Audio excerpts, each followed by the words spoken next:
This week, our question comes from Rod Hanah, and Rod wants to know, if I install a long-range fuel tank, what will happen to my trip computer? Will it still read correctly? Well, Rod, great question. Let's check in with Cameron Brown from Brown Davis for the answer. Rod, thanks for your question. This is a question in the long-range fuel tank game that we get all the time, especially with all these new cars, such as the Hilux here, our Ford Ranger, and even right down to 200 series and a lot of brand new cars. There's two different sides to this question. Now, a trip computer can tell you different things such as low fuel light, when your car's empty, it beeps at you when you've got 40 Ks left, 80 Ks left. Now, these functions with a long-range fuel tank and with Brown Davis's long-range fuel tanks still work perfectly. So they'll buzz at you for a low fuel light and you've more than likely got a similar amount to what's displayed on your screen. It also means that things like when it does say empty, we make it that the tank is pretty much empty. What the main difference and where people are having problems is more so when it's full.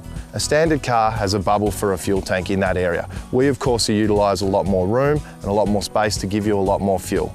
In the Hilux here, for example, it comes standard with about a 70 litre tank, and then we of course make a 150 litre long range tank. What happens then with the float inside the two different tanks is of course when it gets to half, your car assumes you've got 35 litres, while in our tank you've really got half of 150, you've got 75 litres left. This of course happens whether it's at 3/4 full, a quarter full, an eighth of a tank. So when it says you've got 600 Ks remaining, you've pretty much got double, you've got 1200 Ks. It's a good way to vaguely estimate how much you've got fuel-wise and how much distance will empty is to simply double it in a Hilux. But of course, this can change depending on what car and what literage you have. As you get down less and less, we tend to find that they stay fairly accurate, and you should go by low fuel lights, and when it says empty, fill your tanks. Your best way to solve these issues out here in the bush, out in the desert, wherever you might be, is to use your trip meter. It's very simple. When you fill up, you press the button, you then let the car tell you how far you've gone, and then you know when to fill up.